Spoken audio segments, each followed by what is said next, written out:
İlk romantik ilişkim yani sevgilim 11. sınıfta oldu. Yani ben 17 yaşındayken. Ki bazıları bu işe daha anaokulunda belki daha anaokuluna gitmeden başlıyordu. Ama benim maalesef bu kadar geç sürdü. Bundaki en büyük sebepse benim insanlara, kısacası kızlara, sevgili olmayı teklif etmekten bile korkmamdı. O zamanlar daha iyi erkek ya da kötü erkek falan bu kavramları da bilmiyorum. Tek bildiğim şey bazı çocuklar var, zayıflar, yakışıklılar ve kızlarla gidip birkaç böyle flörtleşiyorlar, saçını çekiyor, çöp atıyor, bir şey yapıyor ve gidip sevgili oluyorlar. En azından o yaşlarda bunlar vardı. Ama bende bu da yoktu. Çünkü hiç kimsenin bana o zamana kadar yakın davrandığını görmemiştim. Ben küçükken zayıf olan, daha sonra anaokuluna gittiğinde tombikleşen ve anaokulundan neredeyse lise sona kadar tombik olmuş bir çocuğum. Bu yüzden ilk sevgilimin 17 yaşında, 11. sınıfta olması tesadüf değil. Ama sana şunu söyleyeyim, tombik olmak aslında bir engel değilmiş.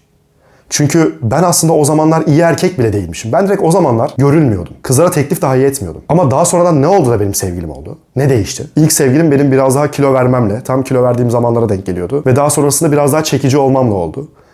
Ama sevgililiğim bittikten sonraki o zamana kadar bana yürüyen belki de ilk kızdı. Bilmiyorum. En azından olan olduysa da bana gelip söylemedi. Ama asıl ben kızlardan ilgiyi sevgilimle ayrıldıktan sonra almaya başladım. Bu zamanlarda tam kişisel gelişime yeni başlamıştım ve belki de ilk sevgilimle ayrılma sebebimiz iyi erkek olmamdı. Ve dedim ki bundan sonra kendimi geliştireceğim, tek yapacağım şey bu. Diğer insanlar umurumda değil.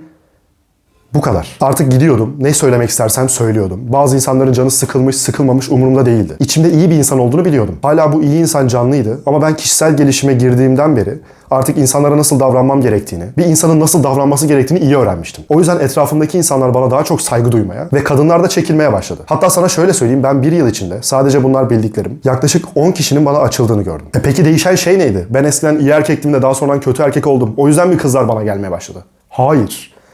Ben zaten iyi bir erkektim. Ama daha sonra sadece bazı alışkanlıklarımı, bazı hareketlerimi düzeltmem gerekti. Bunları düzelttikten sonra zaten kadınların gözünde çekici olmaya başladım. Sana şunu söyleyeyim. Hiçbir kadın eğer gerçekten bir rahatsızlığı yoksa mental olarak ben kötü erkek seviyorum, kötü erkeklerle olmadan yapamam demiyor. Sıkıntı şu. Kadınlar iyi erkeklerle olmak direkt istemiyor. Ve burada da geriye kalan tek şey kötü erkekler. Çünkü maalesef hem iyi olup hem de kötü olabilecek erkek bulmak çok zor. İyi erkekler günümüzde biraz daha ilişki için yalvarırken işte lütfen al, tüm ilgim senin olsun, hayatım senin, tüm hayatımın merkezinde sen varsın, al sana ilgi, al sana çiçek, al sana kahve, al sana şu, al sana bu dediği için zaten kadınlar bunlara çekilemiyor ve daha sonra iyi erkekler diyor ki abi işte her şeyi yaptım, beni sevmedi, gitti kötü erkeğe baktı. Kadınlar hiçbir zaman kendisinden daha güçsüz ya da kendisine muhtaç bir erkekle beraber olmak istemez. Çünkü kendilerini bir erkeğin yanında gerçekten de güvende hissetmek isterler. Güvende hissedebilmelerinin tek sebebi de belki de yeri geldiği zaman o kadınla bir konuda anlaşamadıkları zaman gidip de işte bak sen bunu yanlış yaptın, haberin olsun diyebilecek birisini istiyorlar. Yani aslında o kadına muhtaç birisini değil de kendi ayakları üzerinde durabilecek birisini. Günümüzde ne oluyor? Bu iyi erkekler sürekli veriyor. Ama kadın bu kişinin yanında çekici hissetmiyor ya da bu kişinin yanında güvende hissetmiyor. Ve günün sonunda buna sadece diyebileceği şey arkadaş. Ama kötü erkekler öyle değil. Sonuçta onu koruyabilir ama kadına da zarar verebiliyor yeri geldiğinde. Ama belki de hatta çoğu kadın ben bunu düzeltirim içgüdüsüyle yola çıkıyor. Bazıları düzeltebilirken bazıları düzeltemiyor, ayrılıyorlar ya da daha kötü şeyler oluyor. Ama şöyle düşün. Bir kadın için kötü bir erkekle olup başının ağrıması iyi bir erkekle olmaktan daha iyi. Çünkü en azından bu kötü adam, bu kötü herif bu kadına kadın gibi hissettirebiliyor. Evet bazen tartışıyorlar, adam çok büyük sıkıntılar çıkartıyor, bazen kavga ediyorlar, bazen bağırıyor ediyor ama en azından bunun yanında güvende hissediyor. Diyor ki tamam bazı sıkıntıları var ama en azından ben bu adama çekiliyorum. Kadınların aynı zamanda anaç bir yapısı olduğu için yani böyle alayım ben bu bebeği büyüteyim yapısı olduğu için de kötü bir erkek gördükleri zaman işte ben giderim bunun kötü taraflarını iyileştiririm. Dışarıya karşı havlıyor ama bana karşı kedi kesiliyor. Hissiyatını yaşayabileceklerini umut ediyorlar. Ki gerçekten dediğim gibi bazıları da yaşıyor. Ama sana şunu söyleyeyim. Kadınların gerçekten de istediği şey bu değil. Bu sadece kötünün iyisi. Kadınların gerçekten istediği şey yanlarında güvende hissedebilecekleri ama aynı zamanda empati duygusu yüksek bir erkek. Yani küçük bir örnek vereyim. Kadın olduğunu düşün, bir tane tetikçinin yanında yürüyorsun. Bir tane katil. Evet şunu bilirsin, hiç kimse sana yaklaşamaz. Çünkü geleni geçeni adam zaten doğuruyor. Ama seni de doğurayabilir. Bir de şöyle düşün. Dışarıda o kadar tehlikeli insan varken yanında tombik, hiçbir elinden iş gelmeyen, eziğin tekinin olduğunu düşün. Bunun yanında nasıl güvende hissedecek ki? Kadın bunun yanında daha tehlikeli hisseder. Çünkü dışarıda bir sürü tehlike var. Her an her şey olabilir. Daha sonra işte bunun gibiler gidiyor tripleniyor. Diyor ki işte bana bakmadı, şöyle olmadı, böyle olmadı. Gidiyor black pillci oluyor ya da sinirleniyorlar Twitter'da kendi acılarını ortaya döküyorlar. Ama yanlış yol. Benim kişisel gelişime başladıktan sonra etraftan ilgi toplamamdaki sebep kötü bir erkek olmam değildi. Artık sadece iyiye iyi, doğruya doğru, kötüye de kötü diyordum. Birisi benim istemediğim bir şey yaptığı zaman diyordum ki bunu yapma, istemiyorum. Ya da sınıfta bir sıkıntı yaşıyorduk. Ben de diyordum ki bunu yapma, istemiyorum. İnsanlar bunu görüyordu. Benim bu belki de hafif agresif tavrım, insanlara zarar vermeden ama. Sadece kendimi ezdirmiyordum. Daha sonra bu kendimi ezdirmeyişim, kendimi bir şekilde korumam insanların gözünde değerimin artmasına sebep oldu. Yani ben zaten içten içe oturup bir kadınla ya da bir erkekle gayet gülebilen, gayet eğlenebilen, gayet espriler yapabilen, muhabbeti saran bir insandım. Daha önceden sürekli veren birisiydim. Sonradan ne değişti? Artık aynı zamanda da güçlüydüm. En azından insanlara hayır demeyi biliyordum. Düzenli olarak spora gidiyordum. Fiziksel olarak da güçlüydüm. Bu zaten şey demek değil mi? Hem güçlü bir erkek, hem de aynı zamanda empati yapabilen birisi. Karşısındakinin duygularından anlayan, ona duygularına göre cevap veren birisi.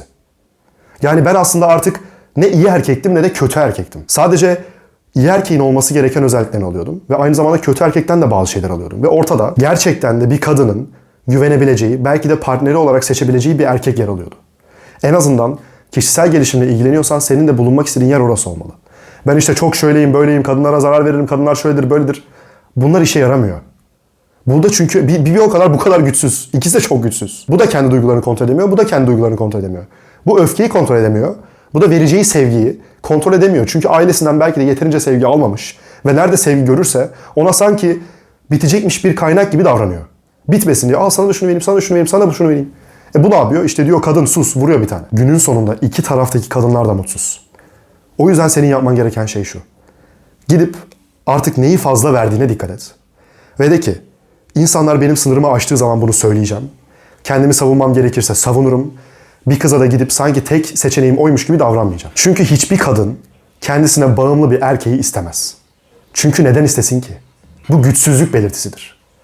Düşünsene sen kendine bağımlı olan birisi var. Bir köpeğin.